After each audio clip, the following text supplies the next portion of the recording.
말씀은 사사기 12장 1절로 7절까지의 말씀입니다.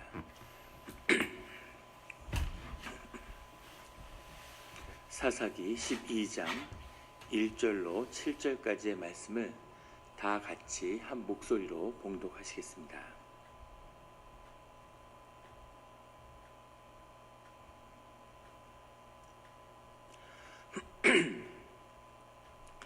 에브라임 사람들이 모여 북쪽으로 가서 입다에게 이르되 내가 암몬 자손과 싸우러 건너갈 때 어찌하여 우리를 불러 너와 함께 가지 하지 아니하였느냐. 우리가 반드시 너와 내 집을 불사르리라 하니 입다가 그들에게 이르되 나와 내 백성이 암몬 자손과 크게 싸울 때 내가 너희를 부르되 너희가 나를 그들의 손에서 구원하지 아니한 고로 나는 너희가 도와주지 아니한 것을 보고 내 목숨을 돌아보지 아니하고 건너가서 암몬 자손을 쳤더니 여호와께서 그들을 내 손에 넘겨주셨거늘 너희가 어찌하여 오늘 내게 올라와서 나와 더불어 싸우고자 하느냐 하니라. 입다가 길르앗 사람을 다 모으고 에브라임과 싸웠으며 길르앗 사람들이 에브라임을 쳐서 무찔렀으니 이는 에브라임의 말이 너희 길르앗 사람은 본래 에브라임에서 도망한 자로서 에브라임과 므낫세 중에 있다 하였음이라. 길르앗 사람이 에브라임 사람보다 앞서 요단강 나루턱을 장악하고 에브라임 사람의 도망하는 자가 말하기를 청하건대 나를 건너가게 하라 하면 길르앗 사람이 그에게 묻기를 내가 에브라임 사람이냐 하여 그가 만일 아니라 하면 그에게 이르기를 쉿볼렛이라 발음하라 하여 에브라임 사람이 그렇게 바로 말하지 못하고 쉿볼렛이라 발음하면 길르앗 사람이 곧 그를 잡아서 요단강 나루턱에서 죽였더라. 그때 에브라임 사람 죽은 자가 42,000명이었더라. 입다가 이스라엘 사사가 된 지 6년이라. 길르앗 사람 입다가 죽음에 길르앗에 있는 그의 성읍에 장사되었더라. 아멘. 다 같이 묵상 기도를 드리겠습니다.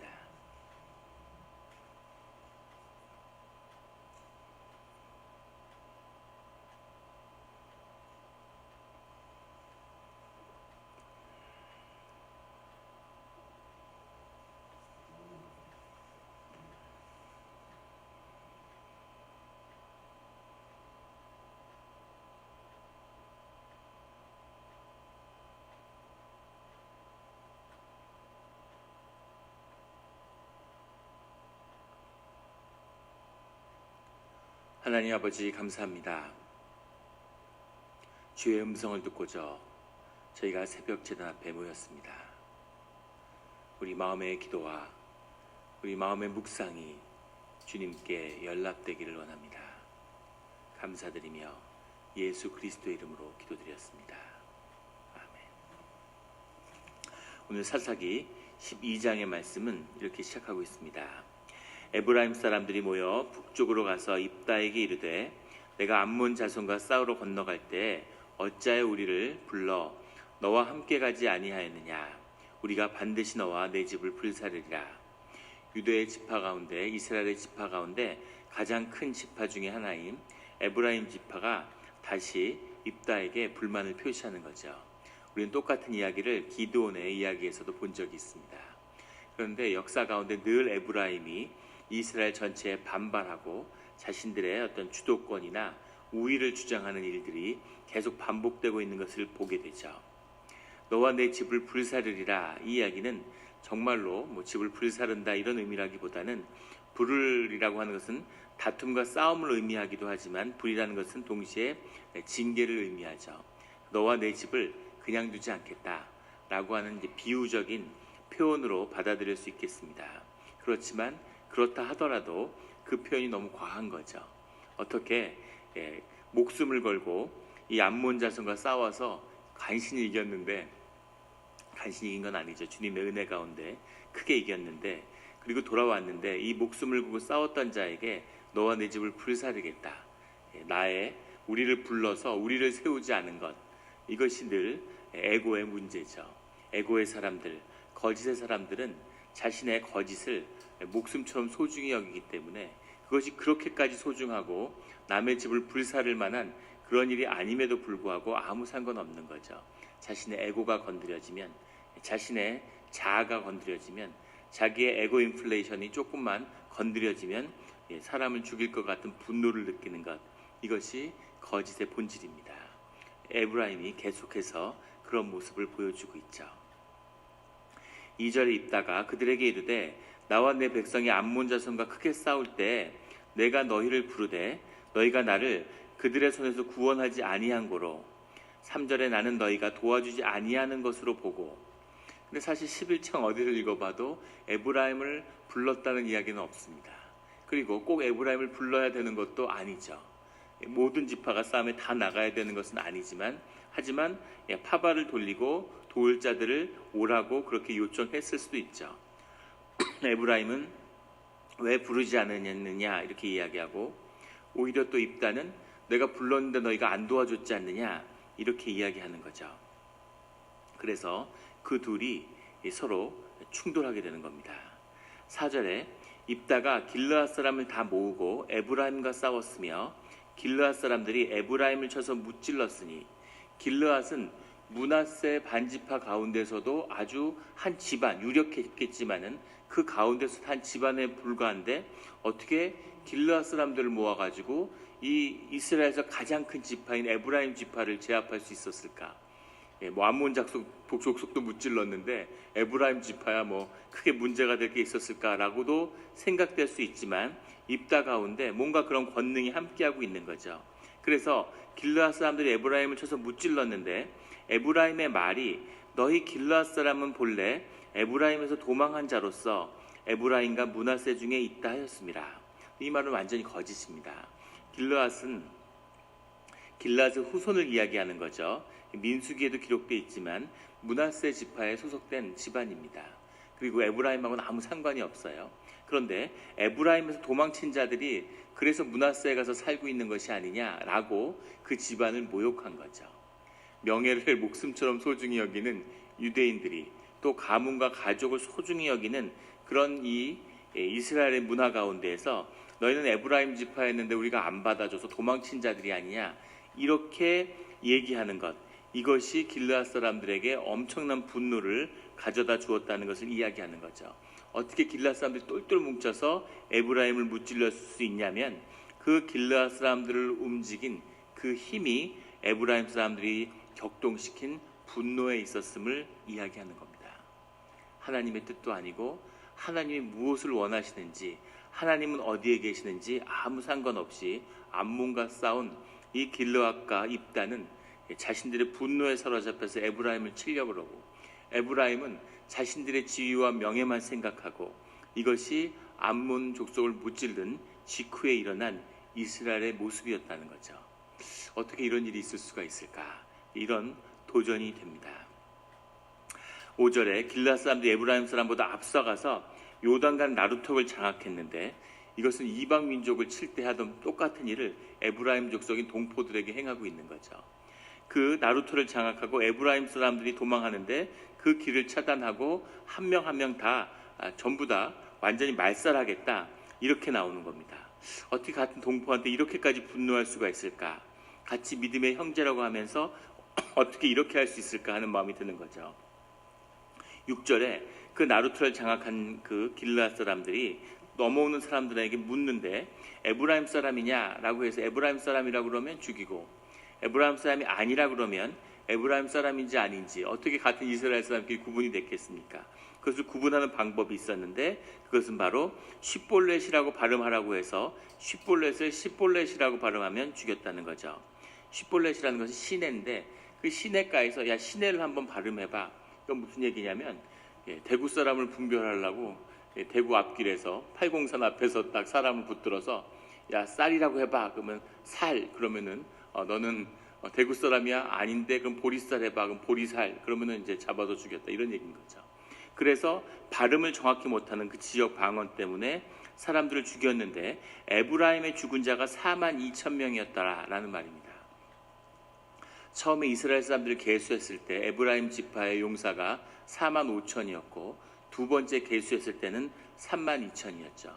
물론 300년이 지나서 숫자가 늘었을 수도 있지만 줄었을 수도 있고 그런 걸 감안하더라도 42,000명을 죽였다는 건 거의 에브라임에 있는 성인 남자는 다 죽었다고 봐야 되는 겁니다. 그래서 처절한 싸움을 하고 외적하고 싸우는 것보다 더 처절하게 완전 학살극을 벌인 거죠. 이렇게까지 학살극을 벌이고 7절에 입다가 이스라엘의 사사가 된 지 6년 만에 그가 삶을 마감하게 되는 이야기로 끝을 맺습니다. 우리가 이 이야기에서 보게 되는 것은 도대체 이 입다의 분노의 내용이 무언가 하는 거죠. 기드온도 똑같이 에브라임 지파가 올라와서 왜 우리를 부르지 않았느냐고 화를 낼 때 너희들의 끝물 포도가 내 만물 포도보다 더 좋지 않느냐라는 겸손으로 그 사람들을 품어서 이스라엘을 하나가 되게 했죠. 그리고 에브라임이 그 다음에 어떤 의미에서든 주요 정치의 무대가 됐습니다. 그 이스라엘의 중심이 된 거죠. 그런데 외적을 앞두고 있고 수많은 외적의 외침을 받고 있는데 자기들끼리 싸워서 42,000명을 이렇게 죽이는 것이 이것이 과연 합당한 일인가 하는 겁니다. 그러면 이 큰 분노는 도대체 어디서 왔을까? 어디서 왔을까요? 그 분노가 원래 우리 안에 있는 거죠. 사람이 하나님이 아담을 창조했을 때 아담 가운데에서는 온전한 주님의 형상이 담겨 있었죠. 그 가운데에서 남성성과 여성성을 분리해서 하와를 만들었습니다. 아담과 하와가 한 몸을 이루고 한 부부를 이룬다는 것은 사실은 원래 주님이 만들었던 온전한 아담의 형상을 회복한다는 의미가 들어있죠. 그것을 상징적으로 보여주는 겁니다. 우리 안에는 남성성이라는 것과 여성성이라는 것을 여성이든 남성이든 다 가지고 있죠. 아주 공격적이고 무언가를 창조하고 이끌고 힘을 내고 판단하고 그런 남성적인 남성성도 있는가 하면 무언가를 양육하고 또 관계를 원활히 맺고 그 관계에서 기쁨을 느끼고 사람을 세워주고 하는 여성성도 있는데 그 두 가지 우리가 마치 좌뇌 우뇌가 있는 것처럼 그 두 가지의 속성 그 대극을 우리 가운데 하나로 만드는 것 이것이 우리의 성장이고 우리의 10년 가운데 이루어져야 할 일생의 목표 가운데 하나입니다. 밖에 있는 사람들과 싸우고 외적과 싸워서 이기는 그 강인함에는 남성성이 있죠. 하지만 사람을 용납하고 품고 그 사람을 세워주는 그 넉넉함이라는 것은 여성성에서 오는 거죠. 비유적으로 남성, 여성을 의미하는 거지 사회에서 얘기하는 젠더가 아닙니다. 우리의 심령의 속성을 이야기하는 거죠. 그 두 가지를 완성해가는 길을 걸어가야 되는데 입다는 전혀 그것을 이루지 못한 사람이라는 거예요. 경직되고 세상과 맞서 싸우고 자기 힘을 드러내고 이런 일들에 있어서는 막 위력을 발휘하지만 하지만 자기 내면에 그 내면에 무너진 그 부분들을 용납하고 받아들이고 그 부분을 다루는 그런 것에 있어서는 아주 빵점짜리 인간이었다는 겁니다. 그의 심령, 그의 영성은 보잘것없는 것이었다는 거죠. 자기 딸을 불태워 죽이는데 자기가 서원했다고. 그런데 에브라임 족속 전멸시키는 거야 무슨 일이 되겠습니까? 다 죽여도 아무렇지도 않은 거죠. 자기 딸도 죽이는데 그런 심령의 상태가 돼 있다는 거죠. 그래서 우리가 승리했어, 우리가 세상에서 무엇을 얻었어 하는 것 그것은 입다가 아니라 누가 해도 주님의 영이 임하면 할 수 있는 일이 물론 주님을 사랑하고 주님께 헌신된 자가 있어야 되죠. 그러나 그 일을 궁극적으로 이루는 것은 주님이지만 주님이 주님의 목표를 이루기 위해서 입다를 갖다가 쓴 게 아니라 입다를 하나님이 구속하고 주님의 구원의 길로 인도하시는 그 뜻 가운데에서는 입다의 내면이 치유받고 그의 상처, 길에서 기생의 아들이라고 조롱받고 살았던 그가 이스라엘의 형제들과 다시 화합하고 용서하고 그가 그 안에서 넉넉함을 가지고 그 인내를 가지고 사람들을 포용하고 그런 내면의 완성을 이루어가는 길도 주님이 입다를 부른 뜻 가운데 있다는 겁니다. 그런데 입다는 주님이 부르신 그 콜링을 반만 이루고 반은 전혀 이루지 못한 거죠. 그 내면에 자신의 무너진 입다의 내면이 겉으로 드러나니까 에브라임 사람이 수만 명이 죽어나가고 길르앗 사람들이 싸우고 형제가 원수가 되어서 나루토를 차지하고 학살극을 벌이는 이런 일들이 밖으로 드러나는 거죠. 이 시작이 모두 내면에 있는 것임을, 이것이 우리가 기도를 하고 주님 앞에서 평생에 우리가 갈고 닦아야 할 우리의 삶의 목표입니다. 내가 30대에 뭘 이뤘고 40대에 뭘 이뤘고 50대에 뭘 이뤘고 이런 것이 중요한 것이 아니라 60, 70, 80이 돼도 이 땅에 사는 동안 우리의 심령 가운데 이루어야 할 일이 있다는 거죠.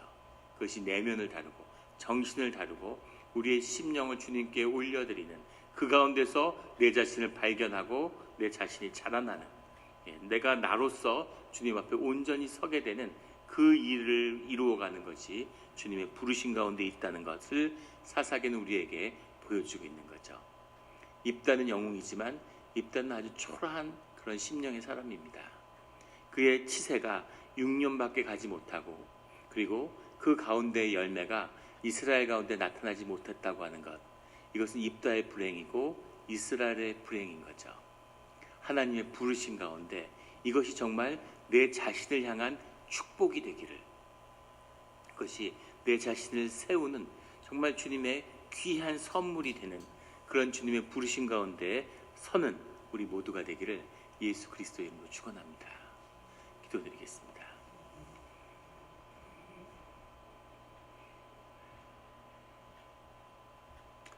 하나님 아버지 감사합니다. 우리가 현상을 보고 세상을 바라보고 세상의 마음이 뺏겨서 무엇을 성취하고 무엇을 이루는 것이 인생의 큰 목표고 의미인 것처럼 그렇게 착각할 때가 많았습니다. 우리 삶에 정말 중요한 것은 주님을 만나며 주님을 드러내며 주님과 동행하는 것임을 우리에게 다시 한번 일깨워 주시니 감사합니다. 주님의 그 존귀함을, 주님의 그 온유와 겸손과 그 하나님의 성품이 우리 가운데 드러나게 하시고 주님의 평화와 기쁨이 늘 우리와 동행하는 그런 삶의 자리가 되게 하여 주시옵소서. 큰 일에도 주님을 드러나지만 작은 일에도 주님을 드러나게 하는 것, 그것이 주님이 원하시는 정말 큰 일임을, 그것을 깨달아 늘 주님의 영광이 우리의 가정 가운데 머무는 그런 일들을, 우리의 내면 가운데 머무는 그런 일들을 보게 하여 주시옵소서. 이것은 축복의 길이오니 주여 아버지여, 그 축복의 길이, 주님이 여시는 길이 나로 인해서 막히거나 내가 그것을 무너뜨리는 그런 일들이 없도록 주님 함께하여 주시옵소서. 감사드리며 예수 그리스도 이름으로 기도드렸습니다.